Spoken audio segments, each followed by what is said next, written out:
পৃথিবী থেকে নিজেদের বিচ্ছিন্ন করে পারমাণবিক পরীক্ষা চালিয়েছে ইরান, এমন খবর বৈশ্বিক গণমাধ্যমগুলোর। ধারণা করা হচ্ছে ইরান এই প্রথমবার পারমাণবিক কর্মসূচির সফল পরীক্ষা চালিয়েছে। বিষয়টি এমন নয়, ইতোপূর্বে ইরানে সংঘটিত কয়েকটি ভূমিকম্প পর্যালোচনা করে বিশ্লেষকরা বলছেন ইরান বহু আগেই পরমাণু শক্তিধর হিসেবে নিজেদের নাম লিখিয়েছে, যা তারা প্রকাশ্যে আনেনি। এছাড়া তাদের ধারণা প্রায় 10টিরও বেশি পারমাণবিক বোমায় ইরানের ভান্ডারে রয়েছে। গত সপ্তাহে আন্তর্জাতিক আইন অমান্য করে ইরানে হামলা চালায় ইসরায়েল। প্রতিশোধ নিতে ইরানও চালায় পাল্টা হামলা এবং দেখাচ্ছে শক্ত প্রতিক্রিয়া।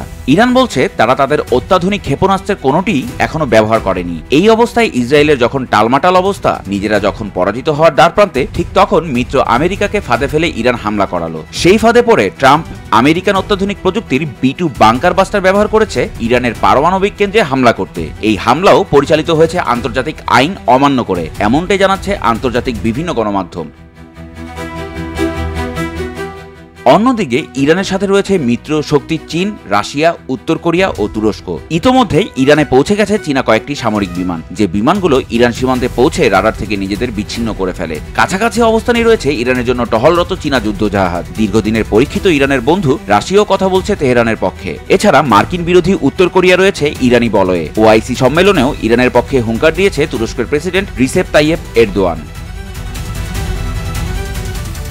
এমত অবস্থায় ইরান কি ইসরায়েল অথবা আমেরিকায় পারমাণবিক হামলা চালাতে পারে, নাকি তাদের অবস্থান হবে কৌশলগত কোনো চুক্তির পক্ষে? ইতিহাস পর্যালোচনা করে দেখা যায় প্রাচীন পারস্য কিংবা বর্তমান ইরানের রয়েছে জাতিগত ঐক্য, ঐতিহ্য এবং মাথানত না করার প্রবণতা। ইরান হার না মানতে শেষ পর্যন্ত ইসরায়েলে কিংবা আমেরিকায় পারমাণবিক হামলা চালাতে পারেন, ঠিক এমনটি মনে করছে আন্তর্জাতিক রাজনীতি বিশ্লেষকেরা।